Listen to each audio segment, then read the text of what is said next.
Fala pessoal, sejam bem-vindos a mais um. Casal Reage, meu nome é Alice. Meu nome é Captunes, meu amor, estamos onde? Estamos em live lá na Twitch, então já aproveita e nos segue por lá pra você ver os reacts ao vivo junto com a gente. Vídeo aqui do Ei Nerd, mega análise aqui do filme A Paixão de Cristo. Um Um clássico. filmaço aí. É um vídeo super recente que foi lançado em 2025, já contei com mais de 1 milhão de inscritos. Vou deixar o meu like, já sou inscrito, mais de 1 milhão de views, né? Já sou inscrito aqui, vou deixar o meu like. Já aproveita, se inscreva no nosso canal e deixa seu like. Então, vamos lá? Vamos. 3, 2, 1, Gol. gol. Por que o filme A Paixão de Cristo foi inspirado em outro livro além da Bíblia? E por que Jesus foi trocado por 30 moedas de prata? E por que Judas deu um beijo em Jesus? Quem é aquele bebê que aparece enquanto Jesus está sendo chicoteado? Por que Jesus carrega a cruz inteira e os outros condenados levam só uma parte? Vem comigo que você vai mergulhar como nunca nessa história. Eu trouxe referências históricas, filosóficas, bíblicas e curiosidades de gravações que vão te deixar de queixo cair. Eu garanto que você nunca mais vai ver esse filme do mesmo jeito depois dessa mega análise. Vamos lá.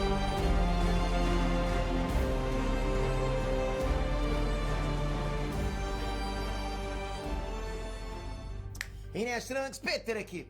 A Paixão de Cristo é um clássico da época da Páscoa, né? Desde 2004, esse filme dá o que falar, principalmente nessa época. Muita gente não sabe, mas ele foi um filme independente, custou 30 milhões de dólares e arrebatou mais 600 milhões de dólares na época do lançamento. Tipo, foi um sucesso estrondoso. Tanto que virou o filme mais bem sucedido de língua não inglesa. Então, pra completar teu clima de Páscoa, vamos conferir esse filme de perto, de um jeito que você nunca viu, sabe? Com referências, easter eggs e curiosidades surpreendentes que vão fazer você pirar e entender ainda mais toda essa história. E antes de começar, eu só queria fazer um disclaimerzinho que esse vídeo independe de religião, ok? É uma análise técnica sobre a história do filme, referências, fontes, etc. Vamos lá? Então, antes de começar, eu queria muito que você pudesse dar um like, comentasse aqui embaixo o que você achou desse filme, desse uma sugestão também nos comentários pra gente. E já fazer deixa o outro like filme, aí, outra pô. série Se inscreva no nosso dentro canal desse também. quadro Mega Esse filme é Análise. muito bom. Muito obrigado por fazer parte disso. Vamos lá? Vamos começar pelo objetivo do filme. A Paixão de Cristo, do Mel Gibson, acompanha as últimas horas da vida de Jesus Cristo, mostrando a condenação até a morte dele. E para isso, Mel Gibson e a equipe dele fizeram questão de garantir uma prisão histórica e bíblica na produção desse filme. Eles consultaram teólogos, historiadores especialistas em línguas antigas para garantir a autenticidade em cada detalhe. Bom, o roteiro da Paixão de Cristo se baseia na Bíblia, claro. Também no livro A Dolorosa Paixão de Nosso Senhor Jesus Cristo, que foi escrito pela beata alemã Anne Catherine Emmerich no século XIX. Ela tinha visões detalhadas da vida de Jesus, como por exemplo o nascimento e a morte dele. E ela registrou tudo e foi com base nos relatos dessas visões que o Mel Gibson estruturou o filme. Ah, legal. Então, Legal, não bora sabia nesse filme. desse livro. A profecia. O filme começa com uma citação do Antigo Testamento que diz assim: ele foi ferido por causa das nossas transgressões, esmagado por causa das nossas iniquidades. Pelas suas feridas fomos curados. Bom, essa frase saiu do livro do profeta Isaías na Bíblia, mais especificamente no capítulo 53, que é chamado de Cânticos dos Servos. Nessa parte da fala, o servo de Deus intercede pelos outros, suportando as punições e aflições no lugar deles. E no final, ele é recompensado sendo exaltado. E por causa das referências dele aos sofrimentos do servo, muitos estudos mostram que esse cântico seria uma profecia que se referia a Jesus, que só ia nascer mais 700 anos depois desse texto escrito. E não dá para esquecer, claro, da Bíblia, né? E não deve existir muitos livros mais cheios de simbolismo do que a Bíblia. Então bora que eu vou traduzir um monte deles para você a partir de agora. Não tão conhecidos, né? Getsemane. No caso. De cara a gente já vê Jesus orando no jardim, que é chamado de Getsemane, ou Jardim das Oliveiras. Essas árvores aí são oliveiras, árvores de azeitonas. E esse jardim existe até hoje com algumas das oliveiras mais antigas do mundo.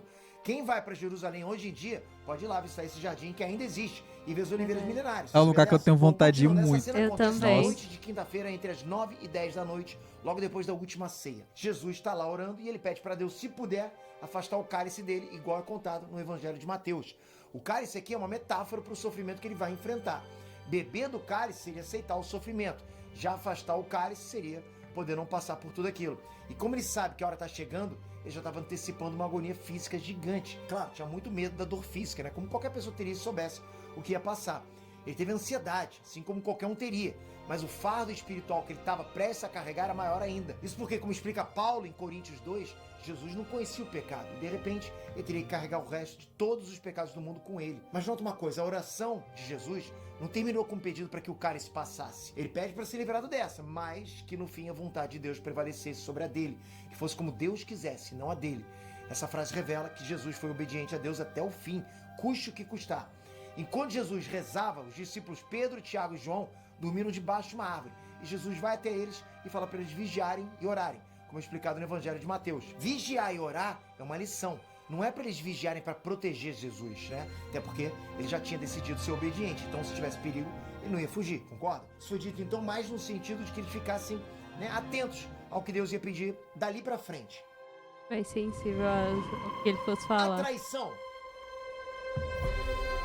A edição desse vídeo tá boa, tá? tá? O Aham. discípulo Judas estava lá negociando com o Caifás. Esse cara era o sumo sacerdote dos judeus em Jerusalém. Ele faz parte do grupo dos fariseus, né, que era uma das ramificações judaicas que surgiu uns 150 anos antes de Cristo. Um detalhe importante para entender o contexto de tudo que acontece com Jesus é que os fariseus tinham duas fontes de leis. A lei escrita, que é a Torá, que é basicamente o Antigo Testamento da Bíblia, mas eles tinham também a lei oral, que era uma série de regras e tradições antigas que funcionavam como leis bem rígidas, que falavam principalmente sobre a pureza das coisas. E é por causa dessa tradição que eles se escandalizaram com as coisas que Jesus fazia, né? Como, por exemplo, ter contato com pessoas doentes, que tiravam a pureza que tinha que ser mantida. E por essas e outras, eles encrencaram com Jesus e passaram a considerar ele um risco enorme para a religião, já que ele estava muito popularizado. Bom, Judas negocia entregar Jesus para os fariseus em troca de 30 moedas de prata. E esse é um preço bem simbólico. Na própria Bíblia, né, no livro de Ezequiel, diz que o valor de um escravo era de exatas 30 moedas de prata. Bom, o acordo foi fechado e um fariseu joga uma bolsinha com as 30 moedas para Judas. Mas olha os detalhes de como essa cena foi construída. Ele joga a bolsinha de longe e quando ela bate na mão do Judas, as moedas caem e ele se abaixa para catar as moedas do chão. Essa cena é incômoda. Muita gente nunca parou para refletir o porquê. Os fariseus veem Judas como um cara inferior, né, já que ele e os outros seguidores de Jesus não obedeciam às leis rígidas que eles acreditavam. Essa foi as Existe nessa 30 cena moedas aí um mais tom caras da pesado, história. Foi. como se Judas fosse um animal, sabe? No pior sentido da coisa. Por isso eles conversam de longe, jogam o pagamento de longe e no fim Judas está no chão, como um animal. Tem como meio os restos no meio da nojo. rua, né? E os fariseus olham com desprezo para ele. Por isso que a cena incomoda. Não existe dignidade em Judas nessa cena. Isso constrói uma camada muito densa para esse personagem. Bom, no final dessa cena, os soldados se aproximam dele e olham ele de cima para baixo, para reforçar a superioridade que eles sentiam em relação ao Judas. E eles perguntam onde Jesus está. E dessa forma, essa cena termina deixando subentendido o que a gente já sabe. Judas vai levar pessoalmente soldados até Jesus. Terror total. De volta no jardim, os apóstolos encontram Jesus rezando totalmente apavorado. Quem já teve crise de ansiedade sabe mais ou menos o que ele devia estar passando ali, né? Bom, muita gente notou, mas nessa hora tem muitas sujeirinhas no rosto e no pescoço de Jesus. Tem gente que acha que é sujeira, mas não é. Na Bíblia está explicando no Evangelho de Lucas. Quando Jesus entrou em estado de agonia, ele começou a transpirar sangue. Pra quem não sabe, né, suar sangue é possível, e a ciência explica. O nome dessa condição é hematidrose, e ela é uma doença muito rara que pode aparecer em 1 a cada 10 milhões de pessoas. E só acontece se essa pessoa passar por uma situação absurdamente extrema de estresse, sofrimento ou medo descomunal. Além disso, a hemorragia que sai pela pele deixa a pessoa mais sensível ao toque. Ela pode sentir dores fortes se alguém encostar de leve nessas áreas. Agora você pensa, se a surra que Jesus tomou depois já é ser insana de dolorida, imagina depois de ter suado sangue e ficado com essa sensibilidade toda na pele. Pois é, com essa informação parece que foi muito pior do que a gente imagina. Que é. Capiroto! Gostei, capiroto. Mochila de Pra saber criança. de tudo, Jesus também era um homem pra sentir dor pra caramba, né? Ainda vem o capiroto atormentar esse momento pra tentar bagunçar os pensamentos dele. O interessante é que nesse filme o diabo não é nada do que a gente imagina no senso comum. Não tem nada de chifre, rabo, cara vermelha, nem nada disso. Ele é um cara com um rosto delicado e quem interpretou esse personagem foi uma mulher. A atriz e modelo Rosalinda Calentano. E essa escolha de colocar o tinhoso com essa figura delicada, sem sobrancelhas, faz uma certa conexão à origem de Lúcifer, que era o mais bonito de todos os anjos. E claro, né, com a tradição de que os anjos não têm sexo. Então ficou essa figura andrógena aí. Já a capa preta que ele usa se refere à decadência, literalmente, porque ele é um dos anjos caídos. Voltando pra cena, Jesus ignora o tinhoso e continua rezando, se joga no chão para continuar rezando, pedindo força para passar por aquilo tudo que estava por vir. E tem um detalhe que muita gente também não viu, mas a pontinha no rabo da serpente aparece saindo de uma das narinas do diabo. E só depois a serpente sai dele e vai rastejando pelo chão até chegar em Jesus. Isso faz referência com o livro de Gênesis. A Bíblia fala que a serpente era o animal mais astuto de toda a criação, e ela sempre está relacionada ao pecado. Muitas vezes a serpente é associada ao próprio diabo, justamente por causa do lance do Jardim do Éden, Adão e Eva e o fruto proibido. A passagem fala que a descendência da serpente, que é o mal, vai ser esmagada pela descendência da mulher, que é Jesus, que nasceu de uma mulher. E assim acontece. A cobra até se aproxima de Jesus, mas ele se levanta, olha bem na fuça do diabo, esmaga a cabeça da serpente sem dó. Esse é um simbolismo de que o bem vai vencer o mal a partir de Jesus. O beijo da traição.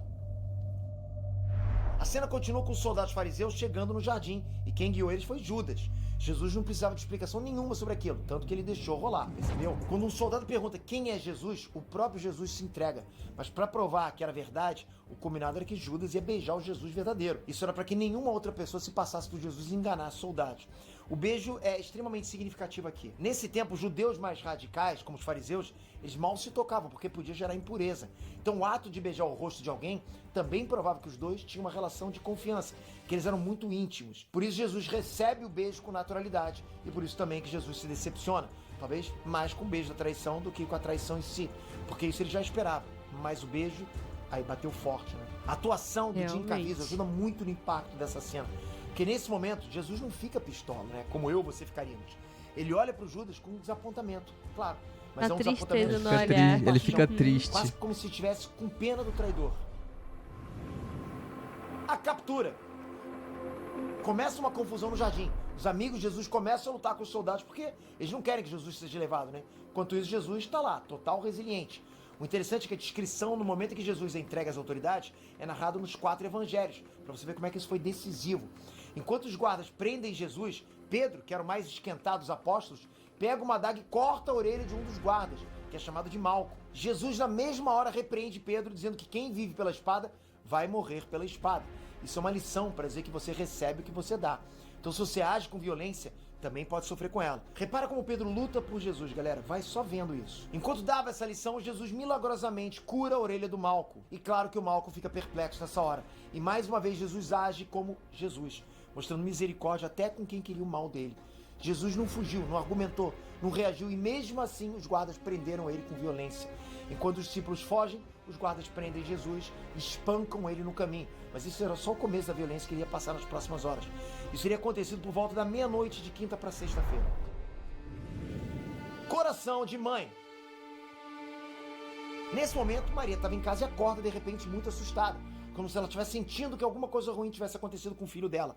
E ela pergunta por que aquela noite é diferente de todas as outras. Maria Madalena estava junto com ela e responde que é porque um dia eles foram escravos e não vão ser mais. Para muita gente isso aí pode parecer uma conversa desconexa, mas essas falas entraram no filme por sugestão da atriz Maya Morgenstern, a que interpretou Maria, mãe de Jesus. Esse diálogo faz parte de um momento judaico chamado Seder da Páscoa e é parte de um jantar cerimonial que lembra a história do livro de Êxodo e a libertação do povo escravo de Israel do Egito sob a liderança de Moisés. E isso se conecta com o projeto que Jesus está colocando em prática nesse momento, com sacrifício para libertar a humanidade do pecado. Então citar um trecho do ritual da Páscoa judaica mostra que Jesus estava lá, dando um novo significado para a Páscoa, que é a Páscoa cristã até hoje.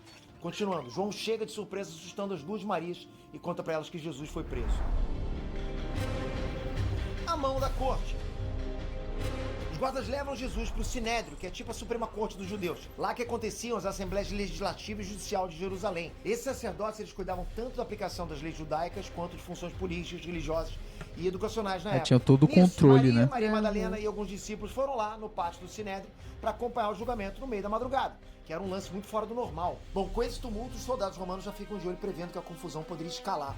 Antes do julgamento começar, Jesus tem uma lembrança de um dia comum, trabalhando como carpinteiro. Esse flashback é uma livre inspiração, é uma cena cotidiana que serve para reforçar o sentido da vida humana de Jesus. Ele trabalha, a mãe pede para ele se limpar para almoçar, ele diz que está com fome, eles riem juntos, isso serve para lembrar a gente que Jesus também viveu uma vida como qualquer um de nós.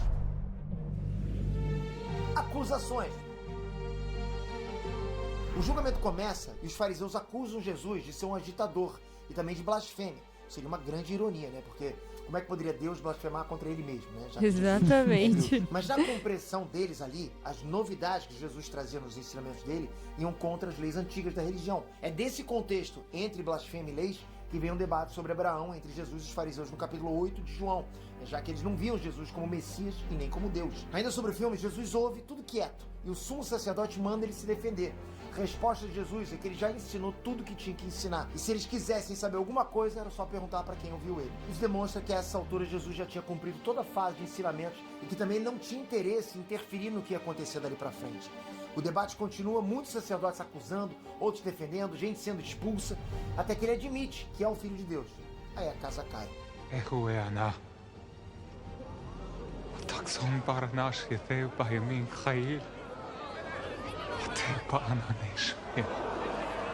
Caifás fica tão doído com essa blasfêmia que ele rasga as próprias roupas de raiva e Jesus começa a ser espancado ainda ali, no Sinédrio. Ainda nessa confusão, Pedro, mesmo que lutou por Jesus com a adaga, ficou com medo e negou 3 vezes que conhecia Jesus. E assim mais uma profecia se cumpriu. Pedro era seguidor de Jesus, mas ainda falhava como homem, como líder, tal qual ele viria a ser mais pra frente. Na última ceia, Jesus já tinha dito para Pedro que ainda naquela noite ele iria fazer isso, né? Isso rolou às 3 da manhã. Remorso. Judas ficou morrendo de culpa e tenta devolver o dinheiro para libertar Jesus, mas não adiantava mais. Judas se livra das moedas e vai embora. Daí umas criancinhas começam a atormentar ele, né? Só que na verdade são demônios. Ele não aguenta e logo que amanhece ele se enforca do lado de fora de Jerusalém. A lição de Judas é bem forte. Nossa. A tradição diz que se Judas tivesse arrependido de verdade, ele teria sido perdoado. Mas ele não se arrependeu e nem pediu perdão. Isso é diferente de sentir culpa. Por isso ele teria aberto uma brecha para o capiroto atormentar ele, como apareceu no filme. E no fim ele teria sido influenciado a tirar a própria vida. E uma curiosidade aqui, galera, é que o ator Lucas Lionello, esse que interpretou Judas, ele conta que ele era ateu até fazer esse filme. Mas aí durante as gravações alguma coisa mexeu com ele. Ele pediu para se confessar com o padre que acompanhava as gravações do filme. Dali pra frente, ele se converteu. Que massa. Diante de Pilatos. Os fariseus eram a autoridade religiosa ali em Jerusalém. Mas a gente tem que lembrar, galera, que na época toda religião era governada pelo Império Romano. Então todas as questões civis tinham que ser levadas para o representante do Império. E nesse caso, o governador local era Pôncio Pilatos. Como Jesus estava sendo considerado um arruaceiro, os fariseus levaram ele como prisioneiro para ser punido pelas autoridades romanas. Os fariseus queriam acabar com Jesus, mas eles não tinham jurisdição para dar nenhuma sentença além do apedrejamento. Então algo maior teria que ser ordenado pelo governo romano. Então por isso Jesus foi levado para lá para tentar convencer o governador romano a entrar no jogo. Eles chegaram lá às 5 da manhã. O governador tentou entender quais os crimes Jesus tinha cometido e todos os argumentos dos Caifás eram religiosos, mas a autoridade religiosa eram os fariseus. Presta atenção, Jesus não descumpriu nenhuma regra civil. Ele não fez nada contra as leis de Roma. Por isso que Pilatos ficou tipo uma sinuca de bico. Ele como governador não tinha nenhum motivo para dar pena máxima para Jesus. Porque crime religioso não era da alçada de Roma. O judaísmo era a religião local daquela área e o governo romano não esquentava com nada disso. Deixava essas questões para autoridades religiosas locais. Ele não tinha feito Daí nada. Pilatos pede para conversar sós com Jesus. Jesus continua sendo cara de poucas palavras. Ele manda real, mas Pilatos não entende muito bem essa coisa de Jesus ser rei, ele ser a verdade e tal. No fim, Pilatos diz para a multidão que ele não viu crime nenhum em Jesus e mandou levar Jesus para o rei Herodes. E assim, galera, Pilatos, além de ficar confuso sobre Jesus, ele também não estava afim de se comprometer e talvez cometer uma injustiça acusando o inocente. Porque, de novo, ele não está nem aí para questões religiosas. Herodes. O filme corta direto para Jesus no salão do palácio do rei Herodes Antipas, como aparece no Evangelho de Lucas. Herodes era rei da Galileia nessa época. E para quem não ligou o nome à pessoa, foi ele também que tinha mandado executar o primo de Jesus, João Batista. Era por volta das 6 da manhã, quando Jesus foi apresentado para Herodes, e ele não falou nenhuma palavra. Herodes ri, acha que Jesus é um doido inofensivo, e por isso ele também se recusou a mandar executar Jesus. E mandou ele de volta para o governador romano. Barrabás. Todo mundo voltou para pressionar de novo uma decisão do Pôncio Pilatos. Nessa hora os ânimos já estavam mais exaltados e a saída que ele tentou foi cumprir a tradição da véspera da Páscoa judaica. Todo ano nessa época existia o costume de dar o perdão para um preso. Então ele escolheu um bem barra pesada e deu opção para o povo. Quem vai ser solto? Jesus ou Barrabás? Barrabás era muito provavelmente integrante de um grupo judeu que lutava contra a dominação romana, os Zelotes. Eles faziam ataques contra legiões romanas. Barrabás foi preso em Cafarnaum, a cidade que Jesus morou antes de sair para a vida pública. Pegou mais barra pesada pra falar, não é soldado possível romano que o foi morto. pessoal... E a humanidade não vai Como tá lá no tocar. Evangelho de Marcos. E como a gente sabe, o povo escolheu Barrabás. Soltem Barrabás.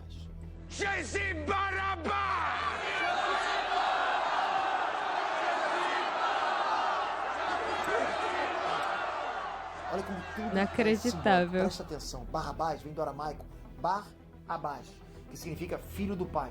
Guarda isso. Na teologia, Barrabás simboliza a gente, os humanos. Somos cheios de pecado. Barrabás ia ser executado na pena de morte também, mas Jesus estava lá e pegou o lugar dele para libertar os filhos do pai enquanto Jesus foi sacrificado na cruz. Profundo isso, né? E o ator que interpretou Barrabás se chama Pietro Sarubi, e ele conta que ele não se importava muito com religiosidade na época do filme. Ele aceitou o papel para ter a oportunidade de trabalhar com Mel Gibson, além de querer um papel mais importante, né? Que por osmose traria mais dinheiro para ele atuar. E nessa cena de Libertem o Barrabás, o Mel Gibson teria instruído ele a não olhar diretamente para o Jim Caviezel durante a cena. Isso porque ele sabia que a figura ali do Jesus estava comovendo todo mundo e o Barrabás não podia ser afetado por isso. Bom, o Barrabás aparece numa única cena e mesmo sendo diferente do que o diretor pediu, o Pietro cruzou o olhar com o Jim Caviezel. E esse olhar foi o corte final do filme. E olha que loucura, segundo o Pietro, segundo o ator, quando ele olhou para o Jim Caviezel, ele sentiu a presença do próprio Jesus Cristo olhando para ele com ternura, misericórdia e amor. Não tinha ódio, não tinha nenhum ressentimento naquele olhar. Só amor, misericórdia e ternura. Desde aquele dia, o Pietro Sarubi se considera convertido. Ele até lançou um livro chamado De Barrabás a Jesus, convertido por um olhar. A flagelação.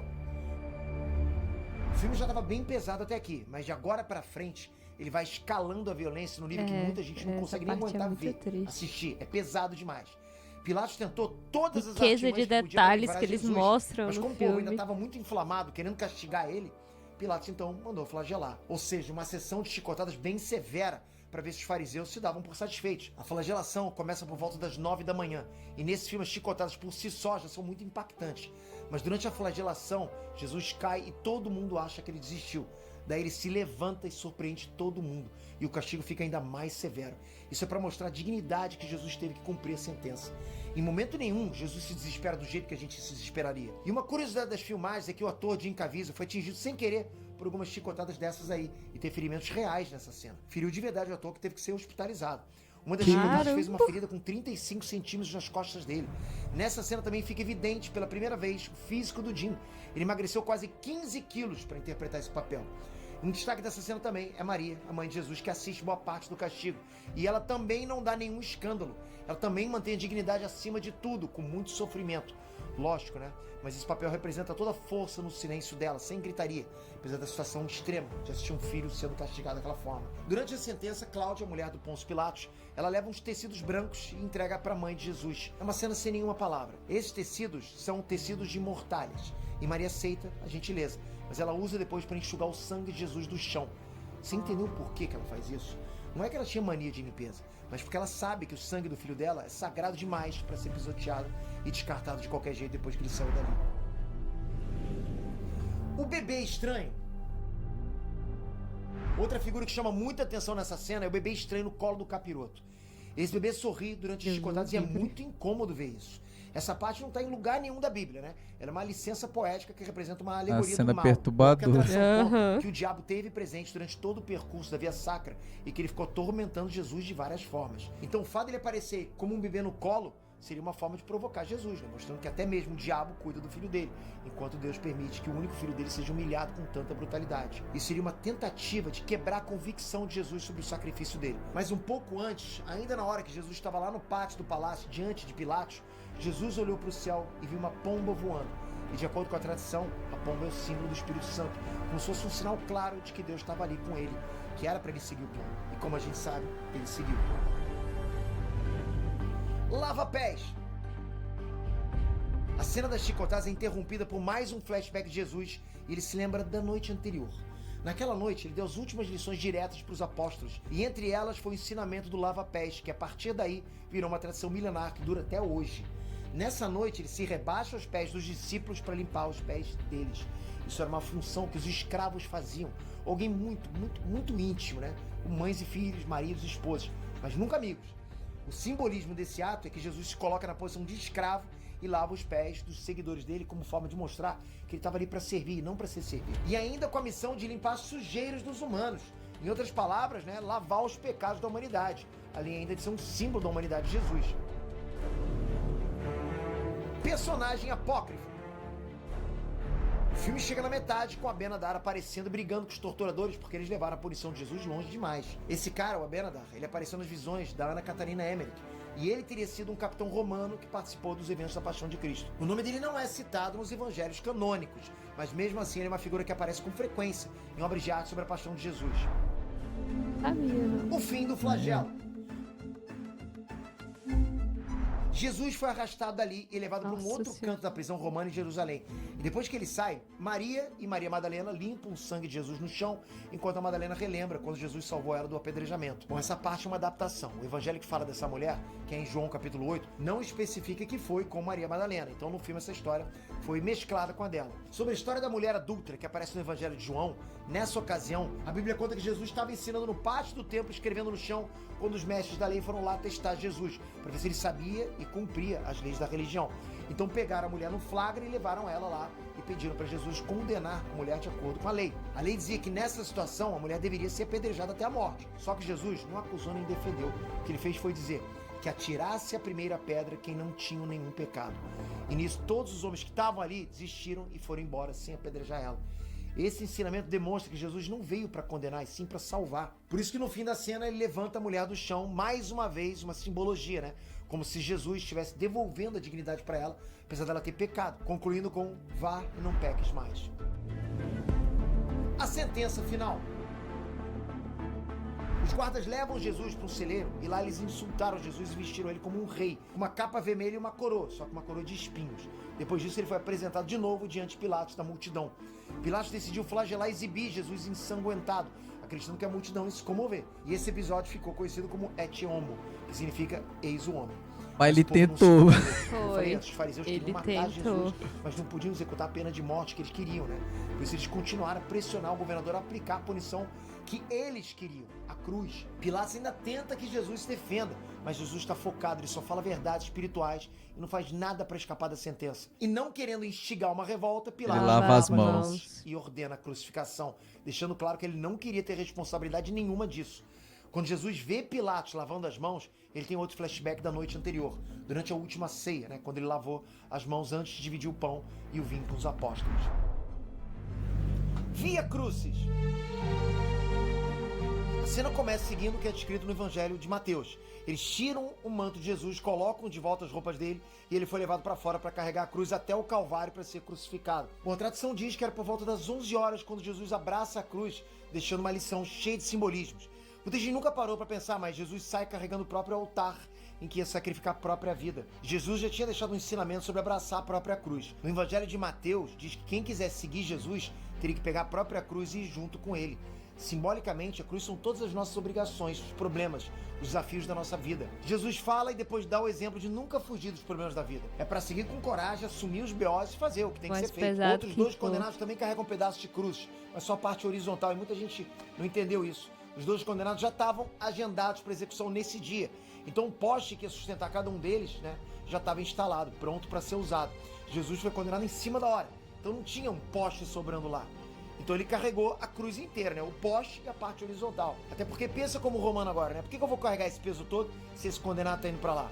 É cruel, mas seria uma escolha prática para eles. Bom, enquanto Jesus começa o caminho até o Calvário, que é a colina da execução, ele tem um outro flashback. Quem não se ligou, essa visão é uma memória de 6 dias antes, quando ele entrou em Jerusalém, que hoje é conhecido como Domingo de Ramos. O povo recebeu ele com ramos de palmeira e muita esperança, acreditando que ele era o Messias, né? Um ungido de Deus, como os reis de Israel. Para eles, Jesus poderia ser o Messias entrando em Jerusalém para libertar o povo das mãos do Império Romano e trazer a paz e plenitude para os judeus.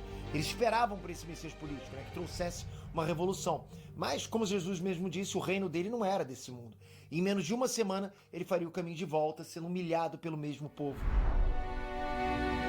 É a parte A mais primeira triste. queda. O povo que celebrou Durante o condena caminho, ele. Jesus é xingado e apanha o tempo todo, e ele cai algumas vezes de tanto apanhar. E também de fraqueza, lógico, né? Maria, Maria Madalena e João cortam o caminho para que a mãe fique mais perto de Jesus. A segunda queda. Jesus cai de novo, né? E aqui mais uma curiosidade da gravação. Essa cruz de madeira pesava por volta de 58 quilos. Então era pesado de verdade. Na cena da segunda queda, a cruz caiu em cima da cabeça e do ombro do Jim Caviezel e quebrou a articulação do ombro dele de verdade.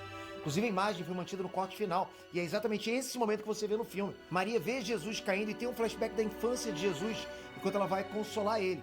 Isso não está exatamente assim na Bíblia, mas mais uma vez é algo que poderia ter acontecido assim, né? Porque para toda mãe o filho é sempre uma criança. E como toda mãe, sempre que o filho cai, a mãe vai lá socorrer. E ela foi, mesmo ele sendo um homem feito. Jesus consegue ficar perto da mãe por um tempinho no meio da confusão. E ele fala para ela: faço novas todas as coisas. Isso está na Bíblia, mas não nessa parte, né? Eu faço novas todas as coisas é um versículo do Apocalipse, quando Deus vai aparecer para todo mundo e fundar um novo céu e uma nova terra no fim dos tempos. E essa frase está aí no filme no sentido de reforçar que Jesus está passando por isso para cumprir um propósito maior de salvação do mundo.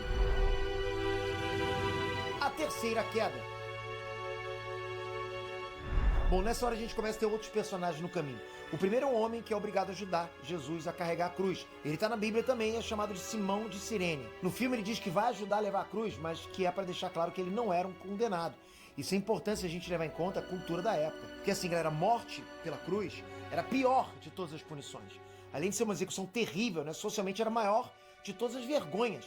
Por isso ele até ajuda, até porque ele não tem escolha, mas ele quer deixar claro para a sociedade que ele não tem motivo para passar esse vexame perante a sociedade. O véu de Verônica. Uma mulher passa desapercebida no meio da confusão e leva um copo d'água para Jesus beber. Ela pede permissão, tira o véu da cabeça, enxuga o rosto ensanguentado dele antes de ser expulsa dali por um soldado. Essa parte da história não está em nenhum evangelho canônico, mas ele aparece em escritos apócrifos e o relato disso sobreviveu com a tradição. Uma coisa importante dessa cena Acho é muito que legal essa isso, que mulher tem pediu licença pra tirar o coisas véu. Ela fez isso porque era Não historicamente necessariamente, aconteceram. aham. Bom, ela tira o véu e enxuga o rosto de Jesus. E na tradição, o semblante dele teria ficado impresso no tecido. O evento é fixo na sexta estação das Estações da Cruz e esse suposto véu é exibido todos os anos pelo Vaticano na Semana Santa, durante o quinto domingo da Quaresma. O fim da Via Dolorosa. Simão e Jesus carregam a cruz. A essa altura, Jesus está extremamente fraco. A caracterização do Jim Caviezel está assustadora, né? E para quem não sabe, o trabalho de incrível. maquiagem para cenas que Jesus Incrível. sofre martírio era uma outra tortura. Levava 10 horas para fazer ele ficar com essa aparência. Nossa. Imagina Que 10 isso. horas de maquiagem para só ir começar a gravar e carregar aquela cruz de quase 60 quilos. Algumas vezes o ator dormiu à noite com aquela maquiagem para não ter que passar por todo o processo no dia seguinte. Voltando pro filme, Jesus tem mais um flashback que é o famoso Sermão da Montanha, quando Jesus ensina mal os que odeiam a gente. Se você reparar, na filmagem desse momento o céu tá cinza. Não é filtro, não é trabalho da pós-produção, ok? Nessa gravação realmente estava um dia nublado. Muita gente não sabe, mas nesse dia o Jim Caviezel foi atingido por um raio. Ele chegou a contar com muito bom humor esse fato. Olha só, abre aspas. Eu estava iluminado como uma árvore de Natal. Gente. Eu estava pregando o Sermão da Montanha. Eu sabia que isso iria me atingir cerca de 4 segundos antes de acontecer. Pensei, vou levar um golpe. E quando isso aconteceu, eu vi os figurantes se agarrarem ao chão. O que eles viram foi fogo saindo do lado direito e esquerdo da minha cabeça. Iluminação ao redor de todo o meu corpo. Que Ele loucura passou isso. por Outro cara da provações equipe médica também reais. levou uma descarga de raio nesse dia. E mesmo assim, nem o Caramba. Jim nem outro cara tiveram ferimentos nem nada. Bom, quase chegando no Calvário, Jesus tem outro flashback e ele se lembra do sermão do bom pastor. Nessa lição, ele diz que ele, como um bom pastor, dá a vida pelas ovelhas. Ele viveu Mas que o ninguém é capaz de papel. tirar a vida dele, né? Ele mesmo Caramba. entrega a vida e Passou ele por mesmo pega de volta. provações Essa lição que Jesus deu físicas. muito antes do Calvário já era meio que uma profecia do que ia acontecer com ele e reforça, né, que morrer na cruz foi uma coisa que ele aceitou por vontade própria. A crucificação. Bom, a gente chega no auge do filme com a parte da crucificação. São cenas muito impactantes, né? Tem gente que até hoje não conseguiu ver aquelas cenas. Era por volta do meio-dia e os soldados começam a preparar a cruz e eles pregam uma placa igual foi dito na Bíblia. O Império Romano mandava escrever na cruz dos condenados o nome do réu e o motivo da pena de morte. No caso de Jesus, né, como foi dito no Evangelho de João, Pilatos mandou escrever e colocar na cruz: Jesus Nazareno, Rei dos Judeus. Isso foi escrito em 3 idiomas, né? Em hebraico, que era a língua dos judeus, em latim, que era a língua dos romanos, e em grego, que era a língua universal na época. Ou seja, era para ninguém ter dúvida de quem era ele e por que ele foi condenado. Bom, nessa hora Jesus se lembra da última ceia, quando ele diz que o pão é o corpo dele e o vinho é o sangue que seriam entregues na ceia, como ele ia entregar a vida na cruz. Outro flashback é a fala que Jesus ensina: o amai-vos uns aos outros.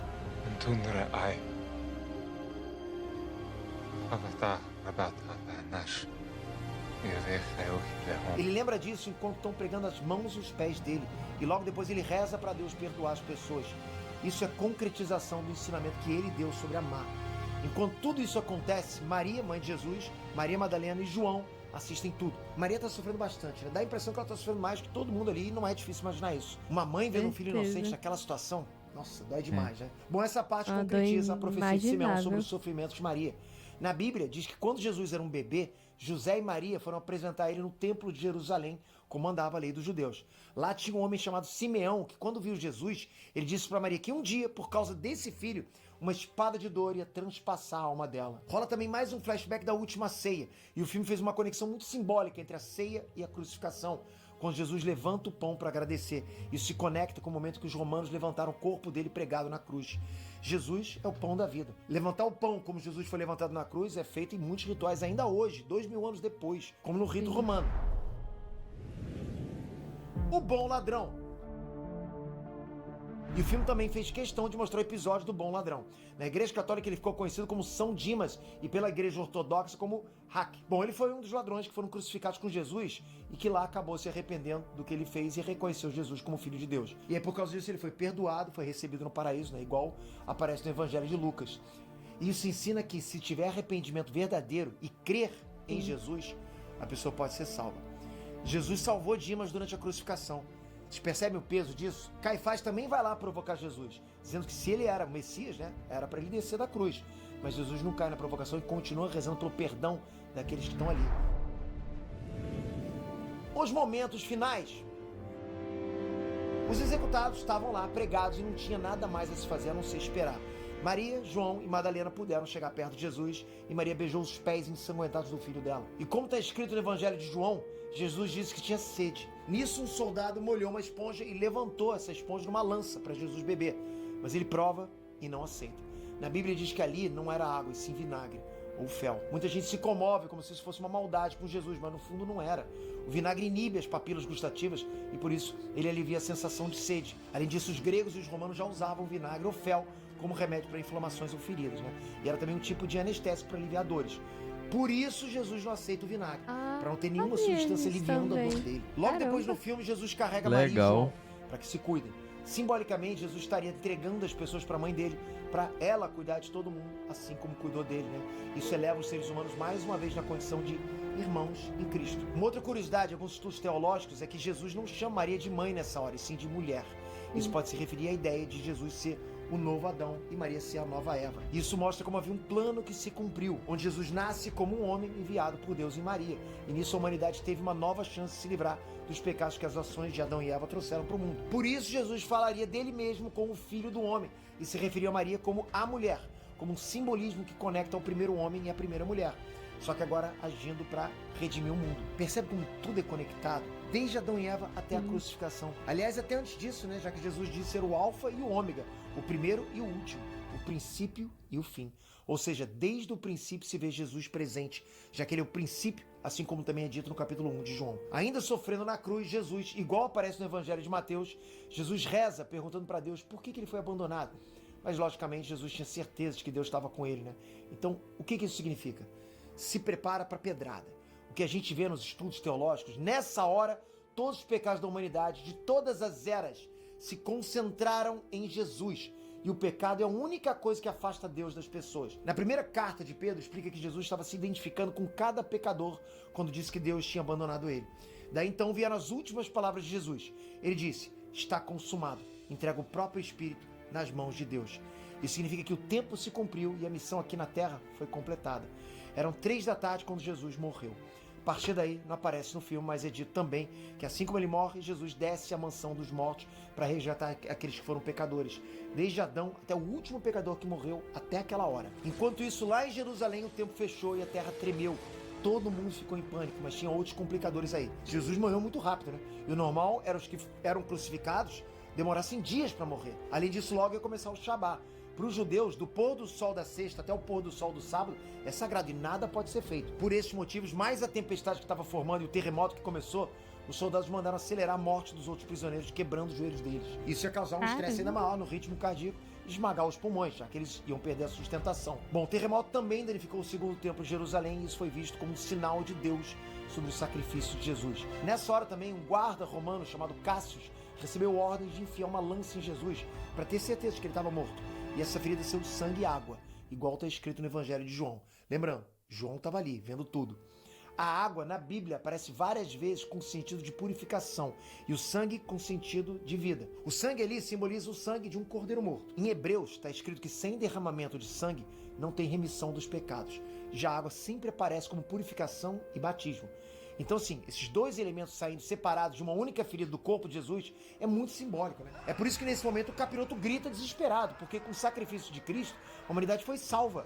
O plano de Deus se concretizou e o dele falhou. O corpo de Jesus foi tirado da cruz e Maria segura ele morto no colo. Essa imagem foi inspirada na obra Pietà de Michelangelo. Mas diferente da obra, né, no final da cena, Maria olha para a tela, ela olha para quem está assistindo o filme, né, como quem convida a gente a sentir a dor que ela sente por ver Jesus morto. É um olhar sem julgamento, né? Por isso que incomoda tanto. Porque é como se a gente sentisse pela gente mesmo, sabe? Que a gente pode ter alguma coisa a ver com isso, de alguma forma. E para quem tem fé, é isso mesmo. O Nossa, fim. cada cena é linda. O fim tem É um salto isso. temporal, né? Da sexta tarde ele vai para o domingo de manhã. A pedra da sepultura rola sozinha e a mortalha que envolvia o corpo de Jesus murcha, como se o corpo dele sumisse magicamente. E na mesma hora Jesus aparece sentado, limpo, sereno, acabando de ressuscitar. A cena é toda silenciosa, não tem nenhuma fala, mas a gente entende que ele está se sentindo pronto para a próxima parte da missão. Nisso, Jesus se levanta e o destaca no buraco de prego na mão dele. Jesus ressuscita com o corpo todo recuperado dos açoites, mas as marcas do prego e a ferida da lança permanecem, como prova de que ele é ele. Curiosidade. Bom, a gente Tem viu até que um o extra, jornalista tá? acabou Aham. algumas vezes durante as filmagens, né? Deslocou o ombro carregando a cruz. Coitado, e o raio caiu ombro, nele. um raio. Mas tiveram mais coisas. Durante as filmagens, ele teve crises de enxaqueca severas, teve hipotermia e pneumonia. Os médicos Meu alertaram Mel Deus. Gibson e ele chegou até a sugerir que o processo fosse menos bruto, mas o Jim Caviezel fez questão de seguir em frente do jeito que estava. O Jim chegou a dizer pro Mel Gibson: isso que está me acontecendo é entre mim e Deus. Vamos em frente. Se eu tiver que partir, não terá sido em vão. Não há nada melhor pra mim do que dar a minha vida por Jesus Cristo. A cena da crucificação levou Caramba. 2 semanas Que até ser concluída. isso. Só que o perrengue mais Nossa. perigoso foi na cena que suspenderam ele na cruz. Era inverno na Itália, né, onde isso foi gravado, com temperaturas de até 4 graus negativos. E além da pneumonia e hipotermia que ele sofreu, o inimaginável aconteceu. Outro raio caiu no Jim durante essa gravação. Que é insano. Bom, espero que vocês tenham curtido essa mega Meu análise. Comenta aqui embaixo o que Deus. vocês acharam, o que vocês acham desse filme. E deem sugestões Gente, ele pra ia mais... morrer, Que né? mais várias- filmes nesse quadro. Obrigado por isso. Aham. Boa Páscoa pra todos vocês e até a próxima. Valeu. Fui. Caramba. Caramba, eu tô realmente emocionado com isso, cara. Difícil continuar. Vamos lá. Caramba. Pô, não Que- tem como, Ele cara. deu a vida nesse papel, né? À toa que é o melhor filme. E tava disposto a morrer por isso. Sim. Uhum. Sabe? Tipo, ele tava, pô...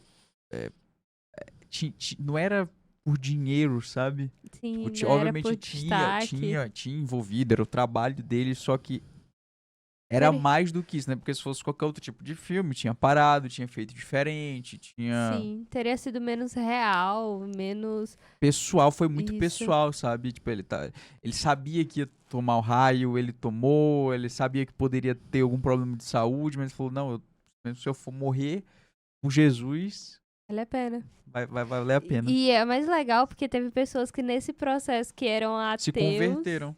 E se converteram. É muito legal, porque realmente a atmosfera do filme, do set, era uma atmosfera diferente. E as pessoas estavam ali espiritualmente mais suscetíveis a sentir a presença de Deus. Que legal. Que filme incrível.